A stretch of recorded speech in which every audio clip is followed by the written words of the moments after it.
মানুষ যখন হতাশ হয়ে যায় তখন সবচেয়ে সাহস পাবে যে জায়গাটাতে, সেটা হলো তার পরিবার। মানুষ যে জায়গাটাতে আশ্বস্ত হবে সেটা তার পরিবার। কিন্তু আজকে এমন কতজন স্বামীকে খুঁজে পাওয়া যাবে যাদের কষ্টের কথাগুলো তারা তার স্ত্রীকে বলতে পারে? হালকা হওয়ার জন্য অধিকাংশ স্বামীরা পারে না। কেন? স্ত্রীর কাছে বললে আরো নানা কথা আমাকে শুনতে হবে, আরো গ্লানি আমার উপর চেপে বসবে, সেজন্য সে বন্ধুর সঙ্গে শেয়ার করে, অনেকের সঙ্গে শেয়ার করে। যত নারী এই আলোচনার এই অংশ শুনছেন, সহিহ বুখারীর 19 অধ্যায় 3 নম্বর হাদিস, যে রাসূল সাল্লাল্লাহু আলাইহি ওয়াসাল্লামের স্ত্রী আয়েশা খাদিজা রাদিয়াল্লাহু তাআলা আনহা বললেন যে কখনো না, আপনি কখনোই ধ্বংস হবেন না, কোনদিনও সম্ভব না, আপনার কোনো কিছুই হবে না। এই যে একটা আশ্বাস, কেন হবে না? তিনি খাদিজা রাদিয়াল্লাহু তাআলা আনহা রাসূল সাল্লাল্লাহু আলাইহি ওয়াসাল্লামকে অনেকগুলো কথা বলেছিলেন। এর গুরুত্বপূর্ণ একটি কথা হলো, 4টি কথা বলেছেন। এক, যে আপনি আত্মীয়দের সঙ্গে সদাচার করুন। তাহলে একটা মানুষ যদি নিজেকে ধ্বংস থেকে বাঁচাতে চায় তাহলে তার আত্মীয়তার বন্ধনকে কি করতে হবে? মজবুত করতে হবে। রাসূল সাল্লাল্লাহু আলাইহি ওয়াসাল্লাম বলেন, আত্মীয়তার সম্পর্ক ছিন্নকারী জান্নাতে যাবে না। 2, তিনি বলছেন আপনি দুস্থ এনাদের বোঝা বহন করেন। যারা অভাবী, যারা দুস্থ, যারা খেতে পারে না, এদের ভার আপনার উপর আপনি ন্যস্ত করে গেছেন। 3, যারা নিঃস্ব, যাদের কর্মসংস্থান নেই, তাদেরকে আপনি কর্মসংস্থানের ব্যবস্থা করেছেন। সমাজে যারা ব্যবসায়ী, সমাজে যারা কলকারখানার মালিক, তারা কিন্তু হাজার মানুষের কর্মসংস্থানের ব্যবস্থা করতেছে না? এরা কিন্তু এই নেকির একটা অংশ পাবে।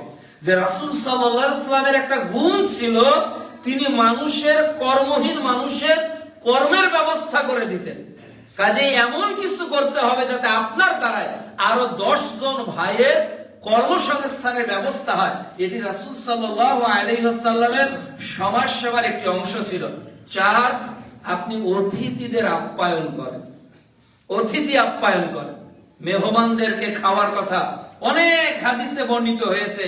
রাসূল সাল্লাল্লাহু আলাইহি ওয়াসাল্লাম বলেন যে উত্তম কাজ হলো, উত্তম কাজের মধ্যে গুরুত্বপূর্ণ একটি উত্তম কাজ হলো যে তুমি পরিচিত অপরিচিত মানুষকে সালাম দিবে এবং মেহমানদারি করবে। এটা হলো উত্তম কাজের একটি। 5, আপনি বিপদগ্রস্তদেরকে সাহায্য করেন। এই 5টি গুণের কারণে রাসূল সাল্লাল্লাহু আলাইহি ওয়াসাল্লামকে খাদিজা রাদিয়াল্লাহু তাআলা আনহা নির্ভয় দিয়ে বলেছিল, হে মুহাম্মদ, আপনার কোনো ভয় নেই, আপনার কেউ ক্ষতি করতে পারবে না। আপনি টেনশনে আছেন, চলেন আমি আপনার হতাশা দূর করার জন্য আমার চাচাতো ভাই ওয়ারাকা বিন নাওফেলের কাছে আপনাকে নিয়ে যাই। এবার প্রিয় নবী হেরা গুহা থেকে চলে আসলেন খাদিজা রাদিয়াল্লাহু তাআলা আনহার ঘরে।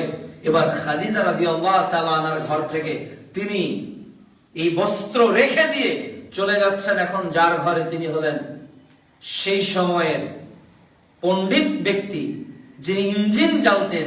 আল্লাহ তাআলার যে কিতাব, যেটা ঈসা আলাইহিস সালামের উপর নাযিল হয়েছিল, তিনি ইঞ্জিনের পণ্ডিত ছিলেন। এই ওয়ারাকা বিন নাওফেলের কাছে খাদিজা রাদিয়াল্লাহু তাআলা আনহা তার স্বামী মুহাম্মদ রাসূলুল্লাহ সাল্লাল্লাহু আলাইহি ওয়াসাল্লামকে নিয়ে গেলেন। এবার বললেন যে দেখেন তো কি বলে। তখন বলল, আচ্ছা বলো ভাতিজা, তুমি কি বলবে? তখন রাসূল সাল্লাল্লাহু আলাইহি ওয়াসাল্লাম বললেন, এই ঘটনা। একজন আসলো, চিপে ধরলো, বলল যে পড়ো। আমি তো পড়তে জানি না বললাম। তৃতীয়বার জোরে চিপে এই 5টি আয়াত আমাকে শুনিয়ে দিয়ে চলে গেল। আমি ভয় পেয়েছি, আমি আমার আত্মা নিয়ে সংশয় ফিল করতেছি। তখন ওয়ারাকা বিন নাওফেল বলল, ও আচ্ছা, সে তো জিবরিল, যাকে মুসা আলাইহিস সালামের উপর পাঠানো হয়েছে, যাকে পাঠানো হয়েছিল মুসা আলাইহিস সালামের উপর। এরপর ওয়ারাকা বিন নাওফেল যে উক্তিটি করেছে, তিনি বলতেছে, লাইতানি, হায় আফসোস, আকুনু হাইয়া, আমি যদি সেই সময় বেঁচে থাকতাম ইজ ইখরুজুকা কওমুকা, যখন তোমার কওম তোমাকে বের করে দিবে। আশ্বস্ত মুহাম্মদ সাল্লাল্লাহু আলাইহি ওয়াসাল্লাম ওয়ারাকা বিন নাওফেলের কাছে গিয়ে আর বিপদগ্রস্ত হয়ে গেলেন। হাদিসে এসেছে তিনি দোদল্যমান হয়ে গেলেন তখন, যে স্ত্রী বলল তোমার কিছুই হবে না, আর ওয়ারাকা বিন নাওফেল বলল সে তো জিবরিল যা এসেছিল মুসা আলাইহিস সালামের উপর, পূর্ববর্তী নবীদের উপর। হায় আফসোস, ওই দিন যদি আমি বেঁচে থাকতাম, যেই দিন এলাকার লোক তোমাকে তাড়িয়ে দিবে। এবার রাসূলুল্লাহ সাল্লাল্লাহু আলাইহি ওয়াসাল্লাম রাসূল সাল্লাল্লাহু আলাইহি ওয়াসাল্লাম ওয়ারাকা বিন নাওফেলের দিকে তাকিয়ে বললেন, আওয়া মুখরিজিহুম, তারা কি আমাকে বের করে দিবে? কি বলেন আপনি? আমার এলাকার লোক আমাকে বের করে দিবে? এটা কোনোদিনও হতে পারে না। 40 বছর রাসূল সাল্লাল্লাহু আলাইহি ওয়াসাল্লাম তাদের আদরের দুলাল ছিলেন। দাদার কোলে একবার চাচাদের কোলে, তিনি একজনের কোল থেকে আর একজনের কোলে শুধু সম্মানই পাচ্ছেন।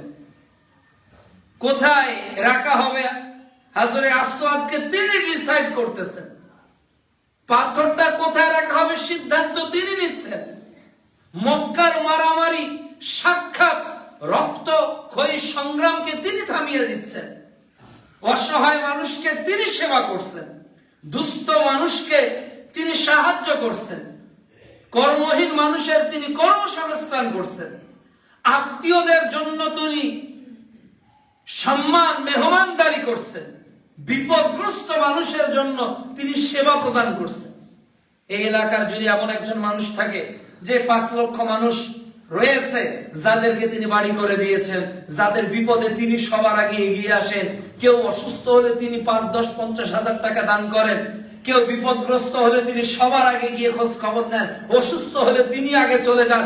এই মানুষটার মহব্বত ভালোবাসা ওই মানুষের প্রতি কত! এই জন্য তিনি অবাক হয়ে ওয়ারাকা বিন নাওফেলের দিকে বলছেন যে আমার লোক আমাকে তাড়িয়ে দিবে। তখন ওয়ারাকা বিন নাওফেল বলতেছেন, না, হ্যাঁ অবশ্যই তোমার এলাকার লোক তোমাকেই তাড়িয়ে দিবে। কেন? লাম ইয়াতি রাজুলুন ক্বাত্তু বিমিসলিহি, তোমার এই বার্তা নিয়ে যারা ইতিপূর্বে এসেছিল এলাকার লোক তাদেরকেই বিতাড়িত করেছিল। তুমি যে বার্তা নিয়ে মুহাম্মদ পৃথিবীতে এসেছো, এই বার্তা বাহক যারা ইতিপূর্বে ছিল, যাদের উপর জিবরিলকে পাঠানো হয়েছিল, এই জিবরিলের পাঠানো বার্তা যার উপর ন্যস্ত ছিল, ওই লোককে এলাকার মানুষ কখনোই ভালোভাবে থাকতে দেয়নি। তোমার লোক তোমার সঙ্গে তাই করবে। এরপর তিনি আফসোস করে বলছেন, ওয়াইন ইউরকিনি, যদি আমি ওই দিন পর্যন্ত বেঁচে থাকি, তিনি বলছেন যে আমি ওই দিন পর্যন্ত যদি বেঁচে থাকি, অমুকা আনসুরকা নাসরা, তাহলে আমি মুহাম্মদ তোমাকে সাহায্য করব। আমি যদি ওই দিন পর্যন্ত জীবিত থাকি, ওই দিন পর্যন্ত যদি ওয়ারাকা বিন নাওফেল পৃথিবীতে বেঁচে থাকে, তাহলে মুহাম্মদ আমি সবার আগে তোমার সাহায্যের জন্য এগিয়ে আসব। কিন্তু ওয়ারাকা বিন নাওফেল এমনিতেই অন্ধ হয়ে গিয়েছিলেন, আর রাসূল সাল্লাল্লাহু আলাইহি সাল্লামের এই ওহী নাযিল হওয়ার কিছুদিন পরই তিনি মৃত্যুবরণ করেন, তিনি দুনিয়া থেকে চিরবিদায় নেন। রাসূল সাল্লাল্লাহু আলাইহি ওয়াসাল্লাম ওয়ারাকা বিন নাওফেলের এই হতাশার বিপদে, আসন্ন বিপদ, আমার সামনে এখন কি বিপদ, আমার লোক তাড়িয়ে দিবে, আমাকে অসদাচরণ করবে, আমার নিকট যাকে পাঠানো হয়েছিল ইনি জিবরিল, আমি ওহী প্রাপ্ত হয়েছি। তখন তিনি খাদিজা রাদিয়াল্লাহু তাআলা আনহাকে বাড়িতে রেখে আবার চলে গেলেন তিনি হিরা গুহায়। মাঝখানে যে আয়াত যেদিন নাজিল হয়, এটা আসলে 21শে রমজান সোমবার।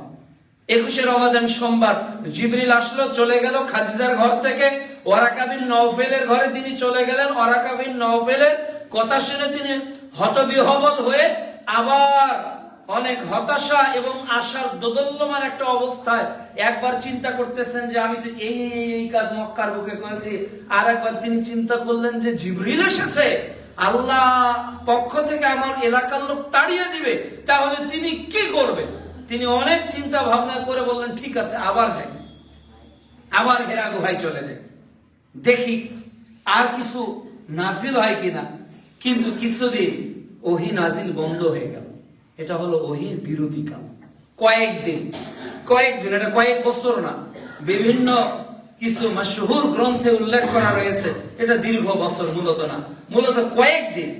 এরপর রাসূল সাল্লাল্লাহু আলাইহি ওয়াসাল্লাম রমজান মাস শেষ, তিনি চলে আসছেন।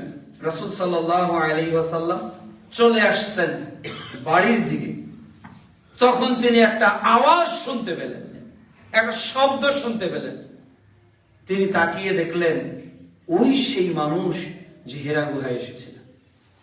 বিশাল বড় আকৃতি, আসমান এবং জমিন ব্যাপী এই বিশাল বড় আকৃতির এই মানুষটি চলে এসেছে এবং তাকে দেখে তিনি আবার ভয় পেয়েছেন। ভয় পেয়ে উনি সেন্সলেস হওয়ার উপক্রম হয়েছেন এবং দ্রুত বাড়িতে চলে এসেছেন। দ্বিতীয়বার আবার এসে খাদিজাকে বলতেছেন, খাদিজা জাম্মিলুনি জাম্মিলুনি, আমাকে ঢেকে দাও, আমি ভয় পেয়ে যাচ্ছি।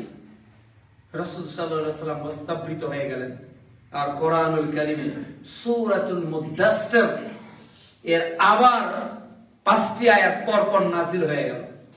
এবার আল্লাহ রাব্বুল আলামিন প্রিয় নবী মুহাম্মদুর রাসূলুল্লাহ সাল্লাল্লাহু আলাইহি ওয়াসাল্লামকে জানিয়ে দিলেন, ইয়া আইয়ুহাল মুদাসসির, হে মুস্তাবৃত ব্যক্তি, কুম ফাআনযির, কুম ফাআনযির, হে মুহাম্মদ দাঁড়াও, তুমি শুয়ে থেকো না, তুমি উঠে পড়ো, তুমি কি করো? সতর্ক করো, তুমি সতর্ক করো এবং তোমার রবের শ্রেষ্ঠত্ব বর্ণনা করো।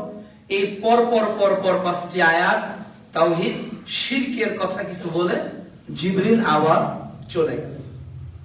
প্রিয় নবী মুহাম্মদ রাসূলুল্লাহ সাল্লাল্লাহু আলাইহি ওয়াসাল্লাম ওহী প্রাপ্ত হয়ে তিনি নবী হয়ে গেলেন। সম্মানিত উপস্থিতি, এ হলো রাসূল সাল্লাল্লাহু আলাইহি ওয়াসাল্লামের নবুয়ত। তিনি শুরু করলেন। আল্লাহ সুবহানাহু ওয়া তাআলা তার নবুয়ত সম্পর্কে এবার স্পষ্ট করতেছেন।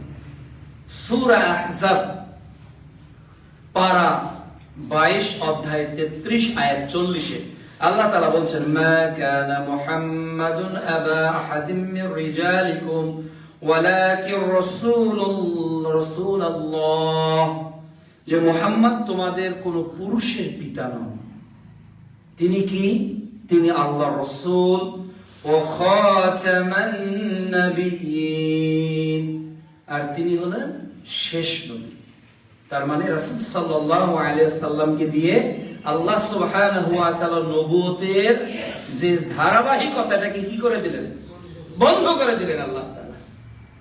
এই বিষয়ে রাসূল সাল্লাল্লাহু আলাইহি ওয়াসাল্লাম বলেন, সহিহ বুখারী 3535 নম্বর হাদিস, যে মুহাম্মদ সাল্লাল্লাহু আলাইহি ওয়াসাল্লাম বলছেন যে নবুয়তের দিক থেকে আমার দৃষ্টান্ত হলো ওই গৃহের মতো, যে গৃহ নির্মাণ হয়েছে ইট দিয়ে, চতুর্দিকে ইটের গাঁথুনি রয়েছে, একটা জায়গা ফাঁকা রয়েছে, আর ওই ফাঁকা ইটটাই হলো আমি মুহাম্মদ সাল্লাল্লাহু আলাইহি ওয়াসাল্লাম, আমাকে দিয়েই আল্লাহ তাআলা নবুয়তের ধারাবাহিকতাকে বন্ধ করে দিয়েছে।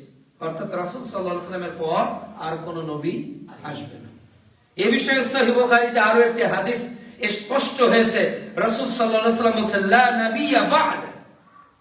সহিহ বুখারী 3455 নম্বর হাদিস, যে আমার পরে আর কোন নবী আসবে না।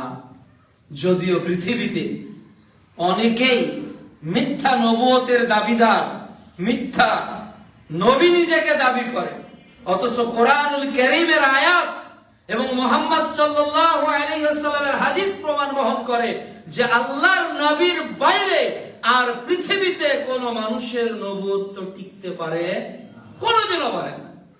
আরো স্পষ্ট হন, আল্লাহ রাব্বুল আলামিন বলছেন সূরা সাবা অধ্যায় 34 আয়াত 28 আল্লাহ বলছেন ওয়ামা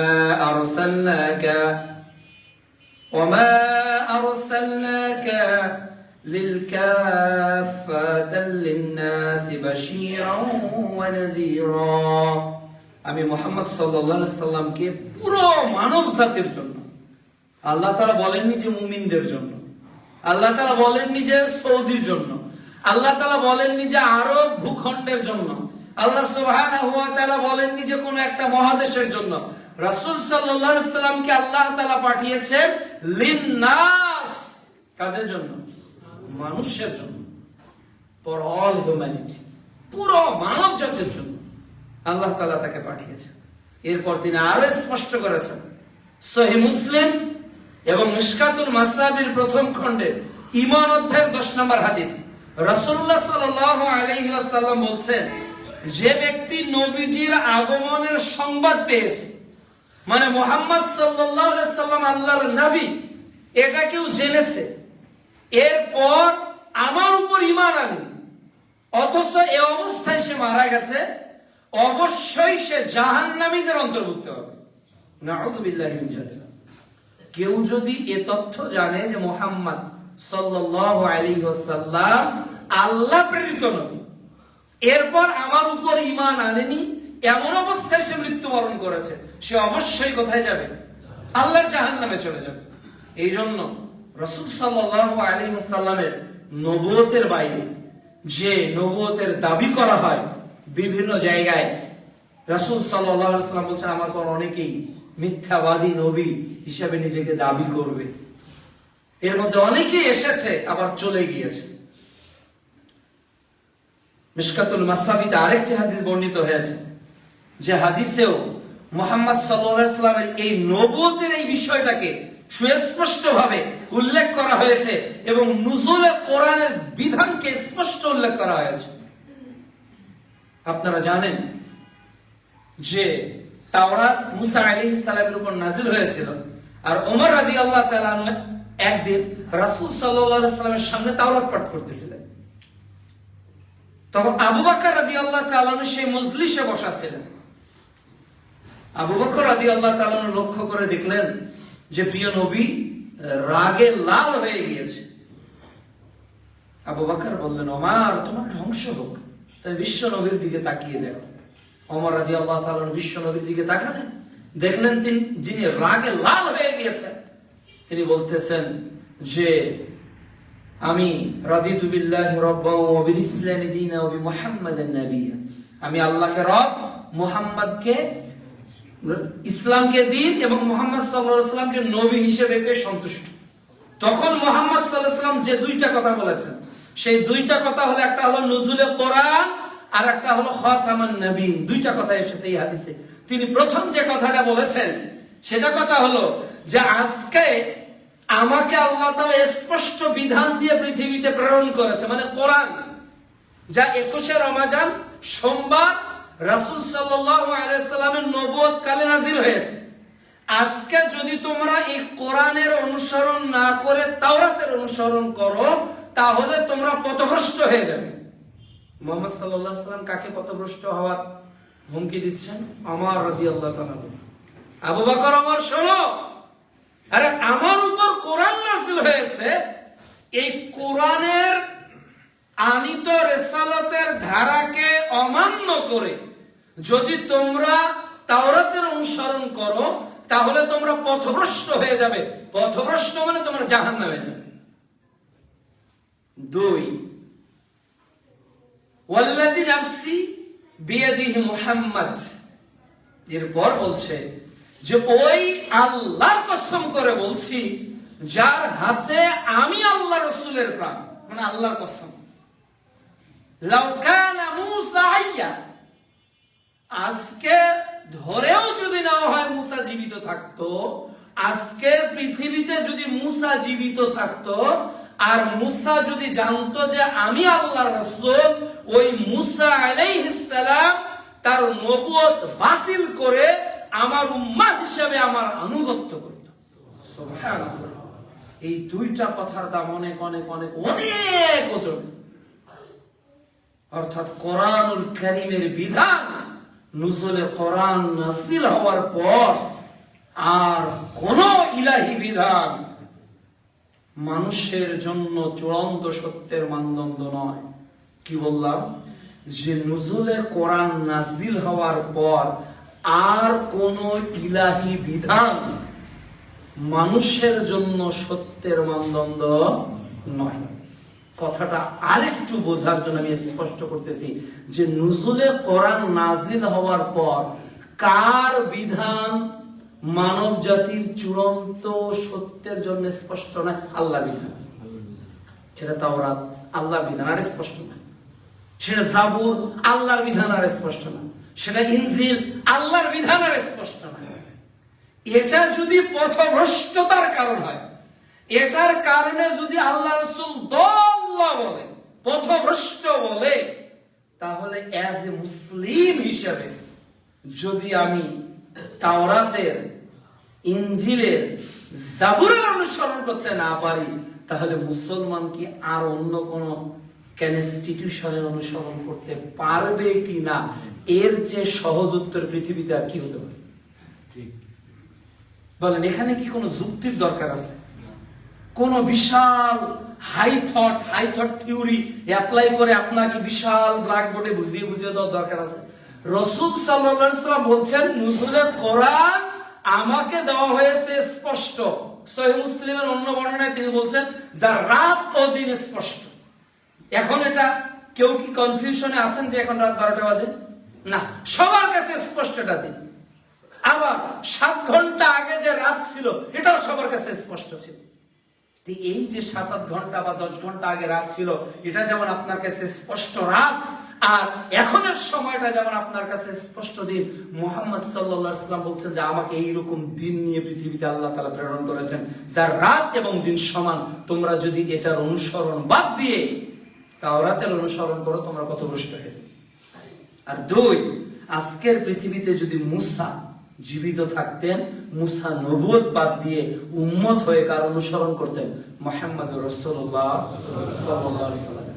তাহলে দলিল হিসেবে, কিতাব হিসেবে কোরআনের বাইরে যদি অন্য আল্লাহর কিতাবই না চলে, তাহলে বাংলাদেশের কনস্টিটিউশন চলবে? ভারতের চলবে? নয়াদিল্লির চলবে? পাকিস্তানের চলবে?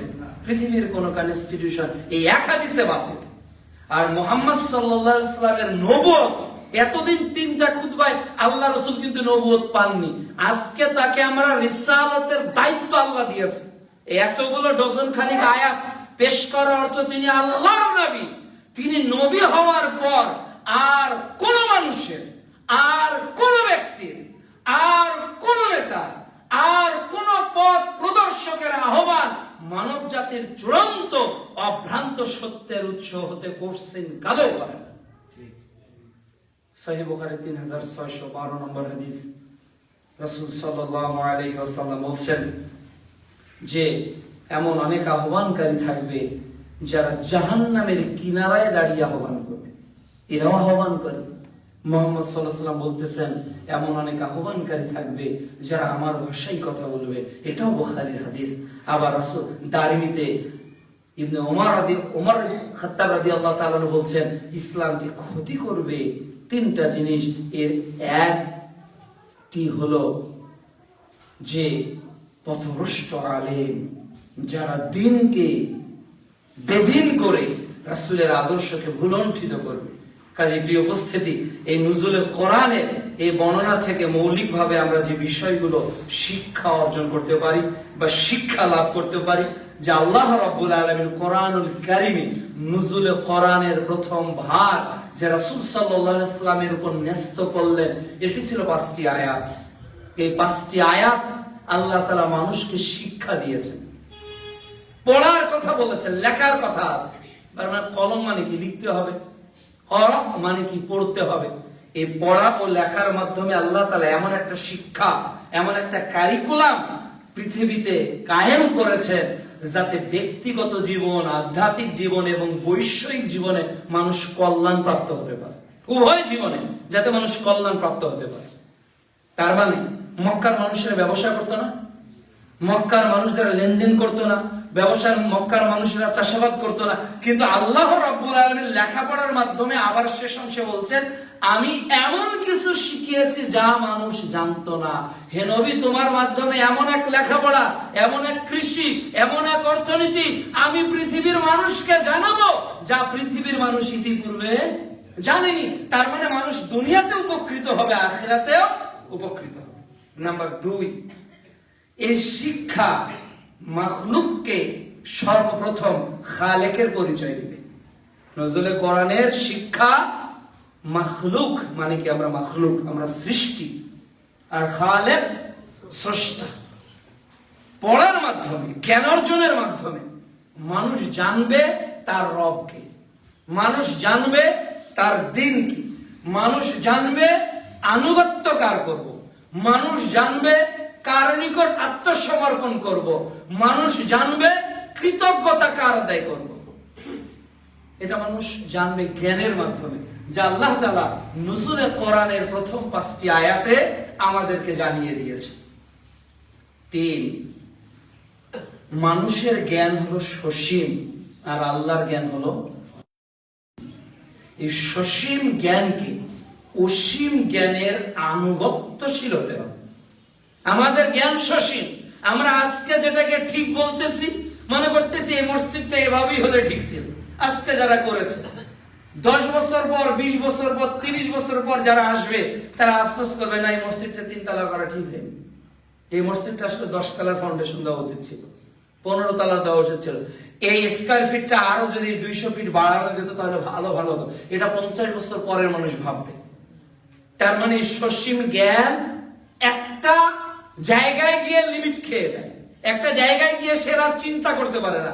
মানুষের প্রত্যেকের বেড়ে একটা জায়গায় গিয়ে আপনি চিন্তা হারিয়ে ফেলবেন, সেটা বাড়ি করার ক্ষেত্রে হোক, আপনার ফিউচার লাইফের ক্ষেত্রে হোক, লেখাপড়ার ক্ষেত্রে হোক, আর আপনার জমি কেনার ক্ষেত্রে হোক, আর মাল প্রোডাক্ট ক্রয় করার ক্ষেত্রে হোক, আপনার ফ্যামিলির ফিউচার প্ল্যানিং এর ক্ষেত্রে হোক, কোন একটা জায়গায় গিয়ে আপনি সর্বোচ্চ একটা লেভেলে ভাবতে পারবেন। আপনি বেড়াতে থেকে সর্বোচ্চ একটা লেভেলে ভাবতে পারবেন। আর আপনার মতো যারা এখন পাবনাতে বসবাস করতেছে তারা হয়তো আর একটু বেশি ভাববে। আপনি বেড়াতে বসে যতটুকু ভাবতেছে, আপনার থেকে পাবনার লোকটা আরো বেশি প্রোগ্রেস, অ্যাডভান্স। আবার পাবনার লোকটার চিন্তা, পরিবার, সমাজ, অর্থ, তার বাড়ি ঘর নিয়ে যত বেশি, ঢাকার লোকটার যোগ্যতা, মেধা অনুযায়ী তার পরিকল্পনা আরো বেশি অ্যাডভান্স হবে নাকি? আরো বেশি অ্যাডভান্স হবে। তাহলে ওই ঢাকার লোকটার লিমিটেশন যত, ওই ঢাকার লোকটা যখন সিঙ্গাপুর একবার ভ্রমণ করবে তখন তার ওই চিন্তাটা আরো সম্প্রসারিত হবে না? সে যখন আমেরিকা যাবে আরো সম্প্রসারিত হবে। সে যখন ওয়ার্ল্ড ওয়াইড এর সঙ্গে কানেক্টিভিটি হবে তখন তার মধ্যে ওয়ার্ল্ড ওয়াইড চিন্তা ভাবনা চলে আসবে, না আরো এইভাবে করা দরকার। তার মানে সসীম জ্ঞান সর্বদাই বাধাগ্রস্ত। আমাদের জ্ঞান একটা সময় গিয়ে হারিয়ে যায়, আমরা দিককুল কিনার একটা সময় গিয়ে জ্ঞানের মাধ্যমে খুঁজে পাই না। এই জন্য 3 নাম্বার শিক্ষা হলো সসীম জ্ঞানকে অবশ্যই অসীম জ্ঞানের আনুগত্যশীল হতে হবে। আল্লাহ তাআলা বলছেন যে আর রহমান আল্লামাল কোরআন খালাকাল ইনসান। আল্লাহ তাআলা বলছেন রহমান তিনি যিনি কোরআন শিখিয়েছেন, এরপর খলাকাল ইনসান মানুষ সৃষ্টি করেছেন। তাহলে কোরআন আগে, মানুষ সৃষ্টি পরে। তার মানে কোরআনের জ্ঞানী একটা মানুষ প্রকৃত জ্ঞানী হতে পারে, কোরআনের আলোয় একটা মানুষ আলোকিত হতে পারে। এটা হলো নুজুলে কোরআনের 3 নাম্বার শিক্ষা। 4, এর কয়েকদিন পর 21শে রমজানের এই 3-4 দিন পরই আবার সূরা মুদাসসিরের পর 5টি আয়াত নাযিল হয়ে এ কথা আল্লাহ তাআলা মানব জাতির নিকট রাসূলের মাধ্যমে প্রচার করতে চাচ্ছেন, হে নবী তুমি তো নবুয়তের দায়িত্ব পেলে 21শে রমজান সোমবার, 40 বছর পার তোমার বয়স, এখন তুমি দাঁড়াও, এই জাতিকে সতর্ক করো যারা দুনিয়ার ভোগ বিলাসিতা, যারা ভুলে গেছে আখিরাত, ভুলে গেছে পরকালের হিসাব, যারা বেদিন হয়ে ঘোরাঘুরি করছে, যারা শিরকে নিমজ্জিত, এই একটা জাতিকে তুমি সতর্ক করো। কোরআনের আয়াত আজকে আপনি শিখলেন, আজকে আপনি জানলেন, আজকে আপনি হৃদয় দিয়ে অনুভব করলেন, কিন্তু জাতিকে কে জাগাবে? বস্তাবৃত মুহাম্মদকে যদি দাঁড়াতে হয়, যদি আবু বকর, ওমর, ওসমান, আলী রাদিয়াল্লাহু তাআলা আনহুমকে বাড়ি ঘর ছেড়ে দাওয়াতের কাজে যেতে হয়, তাহলে আপনাকে ও আমাকে বাড়িতে বসে থাকার কোনো সুযোগ আছে কি? দাওয়াতের কাজে আপনাকে আমাকে ছড়িয়ে পড়তে হবে, দেশ থেকে দেশান্তর। আপনার জায়গা, ক্ষমতা, মেধা, যোগ্যতা অনুযায়ী, যার যোগ্যতা, যার মেধা যত বেশি, সে তত বেশি সামনের দিকে এগিয়ে যাবে। সহিহ বুখারী 2554 নম্বর হাদিস, আলা কুল্লুকুম রাঈন ওয়া কুল্লুকুম মাসউলুন আন রাইয়াতি। তোমরা দায়িত্বশীল, আর তোমাদের দায়িত্ব সম্পর্কে জিজ্ঞাসা করা হবে। তাহলে নুজুলে কোরআন আজকে নবীর মাধ্যমে এই শিক্ষা মসজিদ মুসআব বিন উমাইর রাদিয়াল্লাহু তাআলা আনহুর প্রত্যেক মুসল্লিকে নিতে হবে যে আমাকে দাঁড়াতে হবে, আমাকে জাতিকে সতর্ক করতে হবে, আমাকে সৎ কাজের আদেশ দিতে হবে, আমাকে অসৎ কাজের নিষেধ করতে হবে, আমাকে ঐক্যবদ্ধভাবে মানবতার কল্যাণের জন্য প্রচেষ্টা করতে হবে। এটা আপনার আমার দায়িত্ব। এরপর 5, মানুষের যে সসীম জ্ঞান, এই সসীম জ্ঞানের মাধ্যমে মানুষ তার চূড়ান্ত লক্ষ্যকে স্থির করতে পারে না। এজন্য প্রয়োজন অসীম জ্ঞানের ইলাহি বিধান। মানুষ যদি জান্নাতের পথে নিজেকে পরিচালিত করতে চায়, মানুষ যদি দুনিয়ার থেকে নিজের জান্নাতের ঠিকানাকে সুনির্দিষ্ট করতে চায়, তাহলে ইলাহি জ্ঞানের আলোকেই তার জীবনকে অতিবাহিত করতে হবে। তাহলেই মানবতার কল্যাণ মৌলিকভাবে সংগঠিত হবে। এ হলো মৌলিক 5টা শিক্ষা। সম্মানিত উপস্থিতি, এই ওহীর জ্ঞান আল্লাহ তাআলা মানব জাতির নিকটে পাঠিয়ে দিয়েছে কয়েক ভাবে। 7 ভাগে আল্লাহ রাসূলের নিকট এসেছে, পূর্ববর্তী নবীদের নিকট এসেছে। এর 1 নাম্বার হলো স্বপ্নযোগে, যা জিবরিলের মাধ্যমে পরবর্তীতে বাস্তব হয়েছে, যা সহিহ বুখারীর ওহী সূচনা অধ্যায় 3 নম্বর হাদিসে আমরা স্পষ্ট একটু আগে জেনেছি। 2, অদৃশ্য প্রক্ষেপণ। একটা হলো ওহী আর একটা হলো ইলহাম। 2টা জিনিস এক্ষেত্রে জানা প্রয়োজন। একটা হলো ওহী আর একটা হলো ইলহাম। ইলহাম মানে যা প্রক্ষেপণ করা হয়, আর ওহী মানে যা আল্লাহর পক্ষ থেকে নাজিল করা হয় সির্ফ নবী এবং রাসূলদের উপর, আল্লাহর মনোনীত বান্দা। কিন্তু ইলহাম এটা যে কোনো ব্যক্তির উপর হতে পারে। সূরা শামসে আল্লাহ তাআলা 8 নম্বর আয়াতে বলছে, এটা ভালো হতে পারে, এটা মন্দও হতে পারে। এই ইলহাম আল্লাহ তাআলা অনেক ব্যক্তিকে দিয়েছিলেন। কাজে 2 নম্বর হলো যে আল্লাহ তাআলা জিবরিলের মাধ্যমে এটা প্রক্ষেপণ করেন রাসূল সাল্লাল্লাহু আলাইহি ওয়াসাল্লামের উপর। মিশকাতুল মাসাবিহ 53 5300 নম্বর হাদিস। 3 নাম্বার হলো যে জিবরিল মানুষের রূপ ধারণ করে রাসূল সাল্লাল্লাহু আলাইহি ওয়াসাল্লামকে দ্বীন শেখাতে আসতো, মানুষের রূপ ধারণ করে। তার মানে এটাও ওহী নাজিলের একটা পর্যায়। যেমন রাসূল সাল্লাল্লাহু আলাইহি ওয়াসাল্লাম বসে আছেন, এমন তো অবস্থায় রাসূল সাল্লাল্লাহু আলাইহি ওয়াসাল্লাম একজন সাহাবী ছিল দাহিয়াতুল কলবি। আপনারা এই হাদিস অনেকে জানেন যে দাহিয়াতুল কলবির সূরত ধরে জিবরিল আলাইহিস সালাম চলে আসলেন। সহিহ মুসলিমের প্রথম খণ্ড ঈমান অধ্যায় 8 নম্বর হাদিস। এসে রাসূল সাল্লাল্লাহু আলাইহি ওয়াসাল্লাম তাশাহুদের সূরতে বসেছিলেন, আর জিবরিল আলাইহিস সালাম দাহিয়াতুল কলবির রূপ ধারণ করে রাসূল সাল্লাল্লাহু আলাইহি ওয়াসাল্লামের হাঁটুর সঙ্গে হাঁটু লাগিয়ে দিলেন, অত্যন্ত শিষ্টাচার হয়ে বসলেন। অথচ সাহাবীরা বলতেছেন আমরা ওই ব্যক্তিটাকে চিনি না, এমন সুন্দর তার শরীর সফরকারীও মনে হচ্ছে না, এমন ভাবে তিনি বসে পড়লেন। এরপর তিনি বললেন যে ঈমান কি? তিনি উত্তর দিলেন। তখন তিনি বলেন আপনি সত্য বলেছেন। সাহাবীরা অবাক, আরে প্রশ্নকারী সত্যায়ন করে কিভাবে? এবার বলেন ইসলাম কি? রাসূল সাল্লাল্লাহু আলাইহি ওয়াসাল্লাম উত্তর দিলেন, তিনি বললেন আপনি ঠিক বলেছেন। সাহাবীরা অবাক, যিনি প্রশ্ন করলেন উনি ঠিক কোনটা বেঠিক কোনটা কিভাবে জানবেন? আবার প্রশ্ন করলেন যে ইহসান কি? তিনি উত্তর দিলেন।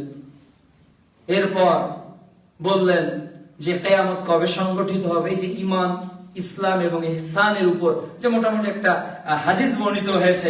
এটা কিভাবে বর্ণিত হয়েছে? ওইটা মানুষের সূরত ধরে। এটা হলো ওহী নাজিলের 3 নাম্বার পর্যায়। 4, কখনো ঘন্টা ধ্বনির আওয়াজ করে, শব্দ করে করে ওহী নাজিল হতো। এবং হাদিসে এসেছে রাসূল সাল্লাল্লাহু আলাইহি ওয়াসাল্লাম এইটাতে সবচেয়ে বেশি কষ্ট অনুভব করতেন। সহিহ বুখারী প্রথম খণ্ড ওহী সূচনা অধ্যায় 2 নম্বর হাদিস। রাসূল সাল্লাল্লাহু আলাইহি ওয়াসাল্লাম শীতকালে ঘামতেন যেভাবে মানুষ গ্রীষ্মকালে ঘামে। ওহীর যে এই ধাক্কা, এই আঘাত এমন ভাবে হতো যে তিনি ঘেমে যেতেন। অনেক সময় দেখেন না, মনে করেন আপনি অতিরিক্ত টেনশনে আছেন, শীত কিন্তু আপনি ঘামতেছেন, এমন একটা দেহের মধ্যে ফিলিংস তৈরি হয় যে আপনার ফিজিক্যালি মানে ওয়েদার অনেক কোল্ড, কিন্তু বাট আপনি অনেক বেশি গরম হয়ে গেছেন, আপনার ঘাম ঝরছে। এটা রাসূল সাল্লাল্লাহু আলাইহি ওয়াসাল্লামের হতো এবং তিনি এই সময়টা অনেক বেশি কষ্ট পেতেন। 5, জিবরিল তার স্বকৃতিতে এসেছিল, অনেকবার এসেছিল। তিরমিজি 3277 নম্বর হাদিস, যে জিবরিল আলাইহিস সালাম সরাসরি রাসূল সাল্লাল্লাহু আলাইহি সাল্লামকে সামনে উপস্থিত হয়ে ওহী নিয়ে এসেছেন। এরপর 6, সরাসরি আল্লাহ রাব্বুল আলামিন ওহী দিয়েছেন পর্দার মাধ্যমে। যেমন সহিহ বুখারী 3207 নম্বর হাদিস, সহিহ বুখারী 3887 নম্বর হাদিস, রাসূল সাল্লাল্লাহু আলাইহি সাল্লাম মিরাজে যখন গিয়েছিলেন তখন আল্লাহ রাব্বুল আলামিনের সঙ্গে রাসূল সাল্লাল্লাহু আলাইহি সাল্লামের কথোপকথন হয়নি? এই যে হয়েছে, এটা কিসের মাধ্যমে? জিবরিল কি ভায়া মিডিয়া ছিল না? জিবরিল বলেছিল আর আমি সামনে যেতে পারবো না, হে নবী তুমি এখন যাও সামনে। তখন বিশ্বনবী মুহাম্মদ রাসূলুল্লাহ সাল্লাল্লাহু আলাইহি ওয়াসাল্লাম আল্লাহর নিকটে চলে আসলেন। তখন আল্লাহ তাআলা তাকে সালাত দিলেন, আরো কি কি নিয়ামত দিলেন। ফিরে আসলেন, মুসা আলাইহিস সালামের দেখা হলো, ফিরে গেলেন। 50 ওয়াক্ত সালাত কয় ওয়াক্ত হয়ে গেল? 5 ওয়াক্ত হয়ে গেল। এই যে ওহী প্রত্যাদেশ তিনি পেলেন, এটা কোনো ইলহাম না, এটা কোনো আলাদা ভাবে না, এটা কোনো মানুষের সূরতে না, এটা জিবরাইলের সূরতে না, এটা সরাসরি রাসূল সাল্লাল্লাহু আলাইহি ওয়াসাল্লামকে আল্লাহ তাআলা পর্দার অন্তরাল থেকে দান করেছেন। অনুরূপভাবে একই কথা আল্লাহ তাআলা মুসা আলাইহিস সালামের উপর কি করেছেন? মুসা আলাইহিস সালামকে আল্লাহ তাআলা বলেছেন সূরা তোহা অধ্যায় 20 আয়াত 21 থেকে 23। মুসা আলাইহিস সালামকে যে তুর পাহাড়ে যখন মুসা আলাইহিস সালাম আহরণ করলেন, তখন আল্লাহ তাআলা তাকে নিষেধ করলেন তার জুতা পরে উঠতে। এই যে আল্লাহ তাআলা সরাসরি সাক্ষাৎ তিনি চেয়েছিলেন, আল্লাহ তাআলা সরাসরি তার সঙ্গে কথা বলেছেন।